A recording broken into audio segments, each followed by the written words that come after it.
Hello, YouTube. My name is Alan, and it's that time once again. Let's talk metal.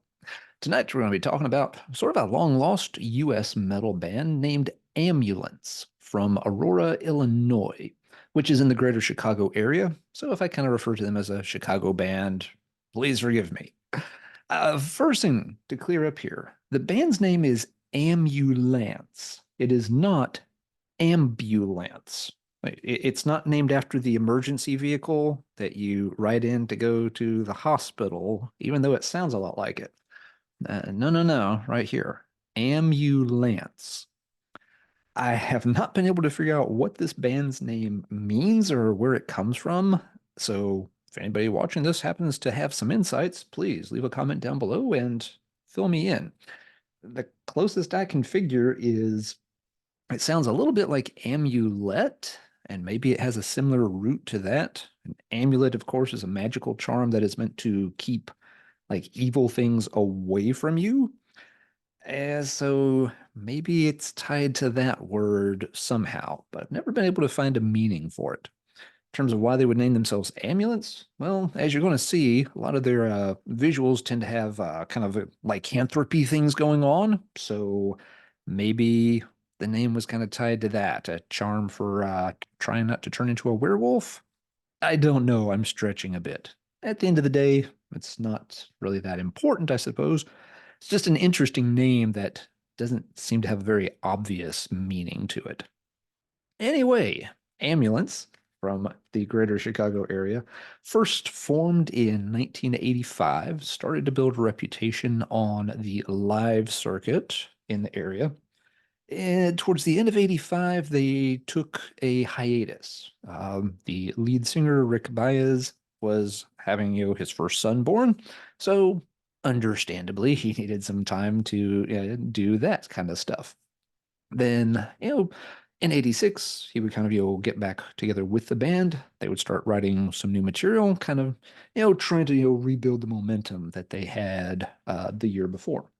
And the new material ended up forming a demo called The Rage Within that would be released in 1987. And that's what I was showing a bit earlier. The demo, years later, would be reissued by Stormspell Records called The Rage Within and The Aftermath, which is the CD I've got in my hand. So we'll check out some clips here and see what kind of sound Ambulance is going for. Here is a clip from the second track on it, Living on the Run. As usual with these clips, if the intro is kind of slow, might skip forward just a little bit so you have a better chance to hear what they sound like. But here's Living on the Run from the 1987 Ambulance demo, The Rage Within.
This is kind of a good intro to Ambulance and what they sound like. It's traditional 80s heavy metal. It's definitely played towards the speedier end of the spectrum. Probably not quite fast enough to call it flat out speed metal, but it's definitely faster than a lot of bands would go for. Let's check out a clip of another song just to continue to get a feel for what they're doing here. This will be a clip of track number 4 called Death Wish.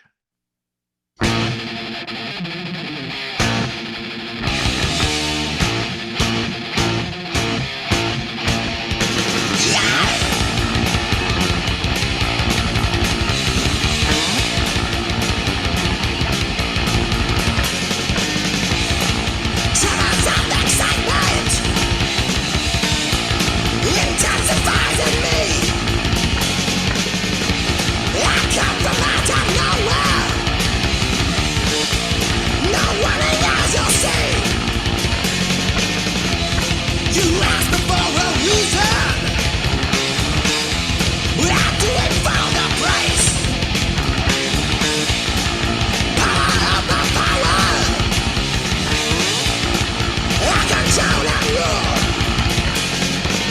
All right, so yeah, another one very characteristic of the ambulance sound, going for that, faster. They describe themselves as, a little bit of an intersection of like power, speed, and thrash, and that's pretty fair. They're not going, flat out Bay Area thrash style. They're not as fast as an Agent Steel or somebody like that. Roots in the US power metal scene. So yeah, just sort of really solid traditional 80s heavy metal, just played at a pretty fast clip most of the time. Things that you notice right off. Rick Baez's voice is pretty good for the band. He's able to do some high stuff. He's got, pretty clean tone. Comes across well. Guitar work, very tight, some good leads, very good riffing. Bob Luman was the original kind of founder of the band, and there's a second guitarist also. So yeah, they play off each other quite well, and the rhythm sections really well as in addition. The bass player, I think his name was Thom. He did help you with songwriting, lyrics, and stuff like that also. So yeah, they have a pretty tight and solid sound, which makes the Rage Within pretty noteworthy as a very solid demo from '87. If the band had an Achilles heel around this time, it was in the lyrical department. And, in the liner notes, mainly written by Rick Baez, but, with contributions from other members too, they do mention that sometimes, they struggled, took them a while to get lyrics put together. They would work, as a team with, a couple of guys trying together to come up with words for the songs. And they're certainly not bad. It's not like they're awful.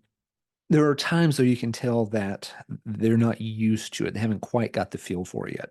For example, they might use the exact same word, multiple times in one verse so that it feels kind of repetitive. Or, they'll have the wording slightly awkward to really try to shoehorn the right number of syllables in to, get the rhyme to work. Also, the lyrics don't seem to match with some of the subject matter every now and then. For example, Death Witch, which I just played a clip from, it's mentioned that song is inspired by the Marvel character, the Punisher, who was extremely popular in the 1980s. But when you read the lyrics to the song, it reads a lot more like it's talking just about a hitman, somebody who's killing people for money. And and that's not at all what the Punisher was about. So again, kind of a disconnect there between maybe what they were trying to write about and the words they were able to fit to it at that time. But still, musically, it's very tight and makes for a very, very good demo. And Stormspill did a good job putting it back out. So what happened to Ambulance after that? They've got a really solid demo. Well, in 1988, labels did start asking around, and the band got signed to New Renaissance, a label, if I remember right, they're out of California. And they did get some product out through New Renaissance. They don't mention this period very much or in any detail in the liner notes to the anthology. They just kind of say that, yeah, we got picked up by a label who promised us everything and didn't really deliver much. So apparently that deal didn't work out to their satisfaction. But they did get a 7-inch single released in 1988 on New Renaissance. Now, a couple of interesting things about the single. First off, 88 is getting a little bit late for the release of 7-inch singles, it feels like. Not unheard of at the time, but the format was definitely way past its prime by then.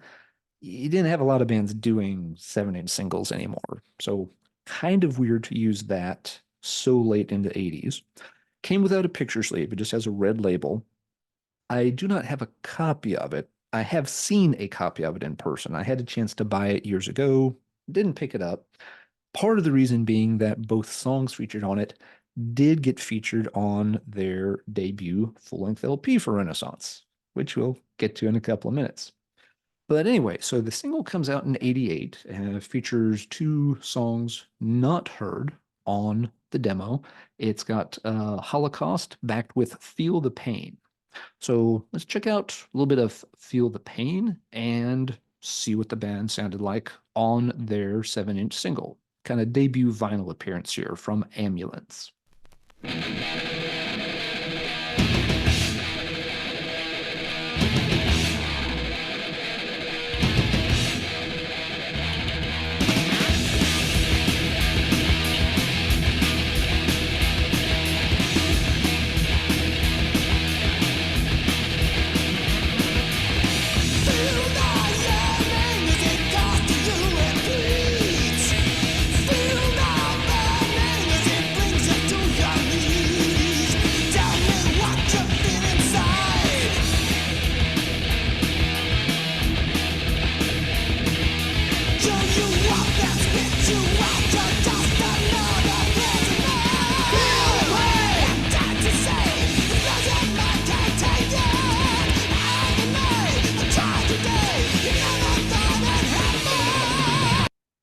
Right. So yeah, still operating pretty much in the same style.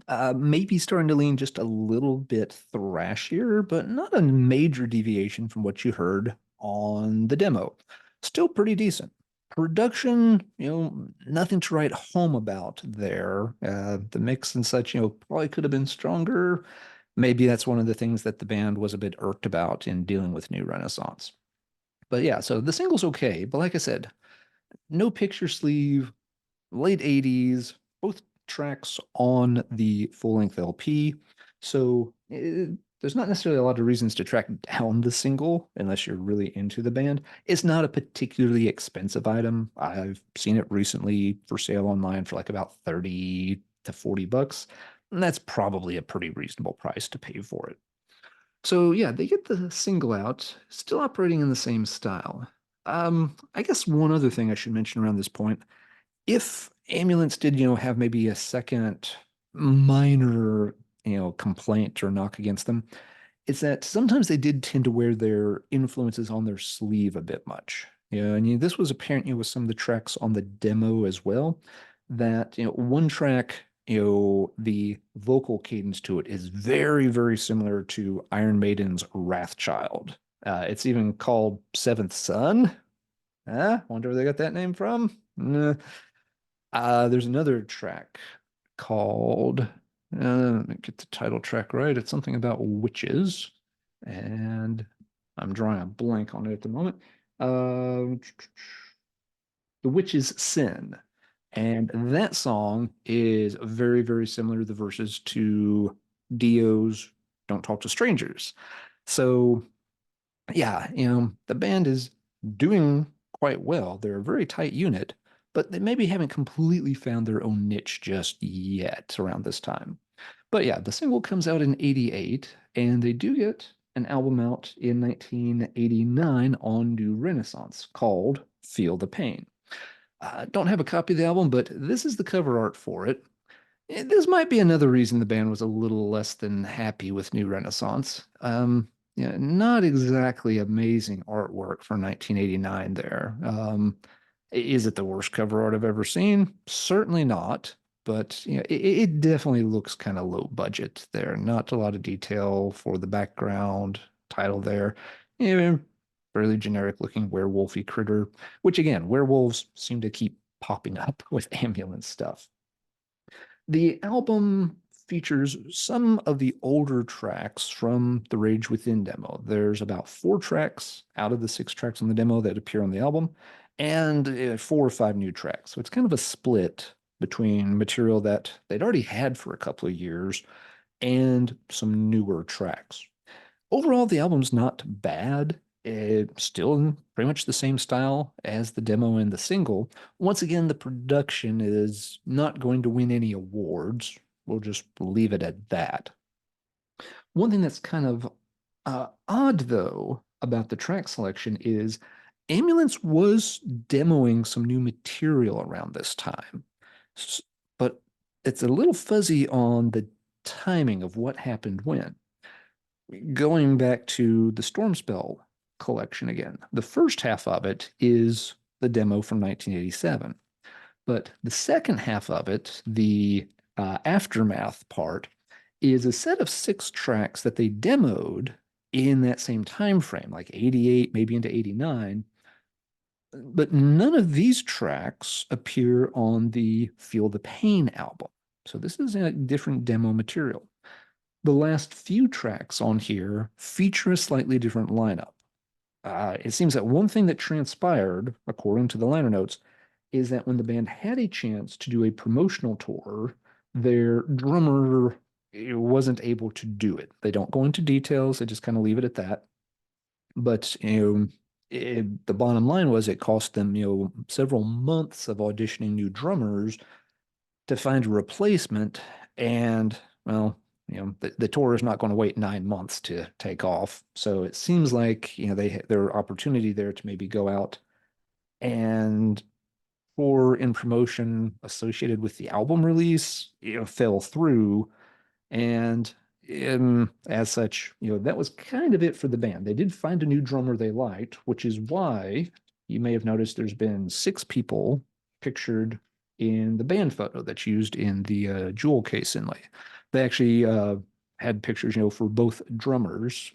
This fellow over here being the drummer for, most of the band's duration, and then this being the drummer who kind of stepped in late in the game that they did some demos with.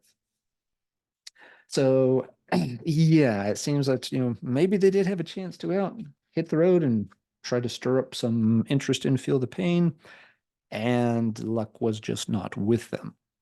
But it's also, again, kind of odd that they have this other set of demo songs from right in that window, but, after The Rage Within, presumably before, at least some of those were demoed before Feel the Pain was recorded and released, but those tracks aren't on here. This stuff, again, for the most part, feels like it's much more in line with the style they were doing with the demo. The Rage Within demo, to be clear. This other set of demo tracks has a different vibe to it. It, for one thing, leans more into a thrash direction. Not completely, but they're giving up a little bit of, the speed and power metal structure for something that's got a little more, weight and crunch to it. It feels like, they're leaving a little bit of the speedy, early mid 80s metal blade sound behind and going a little bit more towards a Bay Area thing. There's also a big difference in the lyrical content of the material. Again, tracks from The Rage Within and such, you have, things like The Punisher talked about, witches, werewolves, typical kind of stuff lots of metal bands sang about through the early and mid 80s. But the songs from these later demos, which again seem to must have been 88 into 89 time frame. One of these is dealing with people being jerks, making fun of children with disabilities, which is something they saw happen in a public beach one time. One of the songs is about incest and, kind of how horrible that is. There's a song about, relationships gone bad, people getting too obsessive and everything. So the lyrical material is definitely shifting. It's got a little bit more of a social angle to it. It's got, a little darker kind of real life tone. And we saw a lot of bands do that kind of thing as they, grew up a bit and matured through the 80s. They started to leave some of the, party, silly fantasy stuff behind and gravitate towards these kind of heavier issues. So yeah, it's just interesting that, there's this other set of demos that fit in somewhere around the release of this album, but they definitely wouldn't have been quite right alongside the tracks on here that go all the way back to the Rage Within demo. So yeah, they were obviously maybe changing styles pretty quickly. I don't know if maybe this stuff was recorded pretty early in 88 and then there was a long delay before it came out in 89, and in the meantime the band was putting stuff out. Again, they don't really talk about the recording of the album or the timing in the liner notes on the anthology. So I'm not quite sure how it lines up. Regardless, with the promotional tour falling through and not being very happy with how things worked out with New Renaissance, the band called it quits by late 1989. And so Amulance was laid to rest as the decade wound down. Not quite the end of the story, though. But before we continue with the story, let's check out another clip from another one of the tracks from The Rage Within. I've talked for a good stretch here. Let's check out a clip of one of those other demos that, again, didn't make it onto the LP. This one is a clip from a song called Monsters that was demoed but never actually released.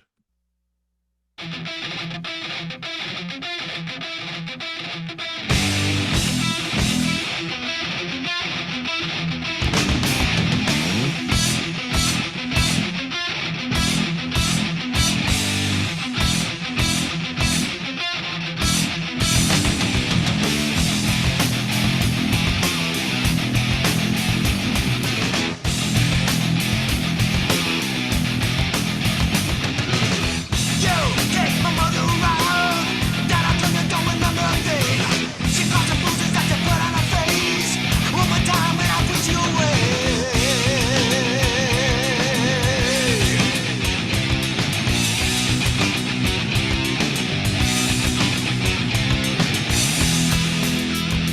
All right, so yeah, there you can get the sense again that yeah, something a little heavier, slightly groovier, even vocals, even focusing a little bit more on getting a tad deeper.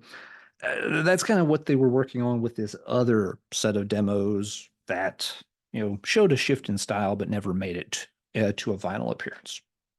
So yeah, as I mentioned, yeah, Ambulance disappears at the end of 1989, but as so many bands did, they did come back around in the 2010s. In, I believe it's 2010 itself, they had an EP released, and then they got another full album out in 2015 called Unleash the Beast. Not the most original title, but it kind of fits with their whole werewolf vibe going on. The cover art, once again, is werewolf themed, and once again has this kind of blue, yellowish gold kind of color scheme that they used for, well, pretty much everything at this point. So yeah, they were definitely kind of sticking with that theme. On the LP, only two original members were still there, being Bob Luman and Rick Baez. I've heard the LP once. I've haven't ever really followed up on it. I remember it sounding okay. Was it as strong as the original, Rage Within demo material? No. Was it a complete embarrassment and they shouldn't have come back? No, no, it really wasn't that either, though. It sounded all right. It just wasn't something I ever circled back to and checked in on again. It would end up being their last outing. One thing I do remember about it and double checking here real quick, it seemed to be very long. Yeah, as a comeback album, yes, it ran an hour and 6 minutes with 16 songs on it. And that's a lot of songs for anybody to put on an album, much less a band that had been on hiatus for 25 years and is breaking in multiple new members. Yeah, that's a big chunk of material for folks to swallow. But as I said, I remember it being pretty decent. Just not something I ever set back, circle back to. I heard it, it's like, oh, okay, not bad. And, that was kind of it. And unfortunately, that was it for Ambulance altogether. And there's a note that guitarist Bob Luman decided in 2017 he would, had his fill of, heavy metal, wasn't interested in continuing the project, and Rick Baez was not interested in, trying to replace the original founding member of the band as a new guitarist. So the Ambulance project was officially laid to rest. So that is the story of Ambulance. They did get one single and one LP out.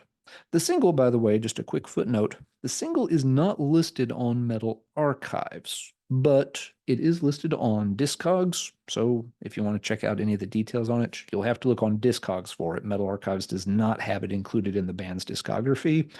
Just one of the things that they have got to add at some point in the future.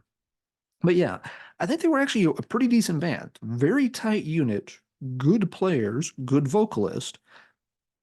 Maybe the timing was slightly off for them. Trying to do that style of power speed thrash around the 87, 88 timeframes, it's maybe a bit late for that. By that point, you not only have, thrash ruling the roost, but death metal's creeping in. And at the other end of the spectrum, Guns N' Roses and Def Leppard have completely taken over. So there wasn't a lot of room for bands to break big playing this style of metal that late. Maybe if they could have gotten something going, a bit earlier when they formed around 85, 86, maybe things would have broken out different. They seem like a band that would have been really great to have on one of those first 5 volumes of Metal Massacre. But again, maybe just weren't quite ready to get featured on one of those by the time those volumes had been issued. So yeah, just a kind of one of those what if stories. If they'd had a little more time, been able to tighten up, maybe if a different label besides New Renaissance had picked them up, had been able to give them a better push, maybe things had played out a tad different for them. But we are left with a really good set of demos. Again, the Rage Within demo material on here is the top-notch stuff. The second set of demos are not bad. They just have that, different style and direction that you heard when I played the clip from Monsters. So that material's okay. If everything by Ambulance sounded like that, I probably wouldn't be that interested in them. But yeah, based on the strength of the other material in particular, yeah, I think they're just a good example of a band that had the talent, just didn't have the luck. And that is going to do it for this episode. So now let's talk metal in the comments down below. Anyone remember Ambulance? Surely somebody out there is familiar with them. It's a really nice collection by Stormspell. If you're not familiar with them, but you like the clips that you heard. This is an early one in the Stormspell catalog, but it looks like copies are still readily available online and they're not marked up or anything. So you should have no problem picking this up if you're interested in it. I haven't seen a copy of the actual Feel the Pain LP in a long time, but I don't think it's one that really commands a very high price. Again, it's relatively late in the 80s. The band, is not particularly well known, so it doesn't feel like the kind of item that you're going to have to, pay astronomical prices for. Yeah, even in this day and age where vinyl's gotten a little bit expensive. But yeah, if you've got, stories, information about Ambulance, and you'd like to leave a comment down below for others to find out more about the band, please feel free to do so. And again, especially if you know anything about where they got this kind of interesting, unique name. It is not ambulance. Trying to Google the word ambulance without the B in it. Yeah, it's a little bit nerve-wracking. It will drive you a little bananas. But say, very cool band. Shame they didn't get to do a little bit more. That's going to do it. So until next time, everybody take care. And as always, keep banging your head.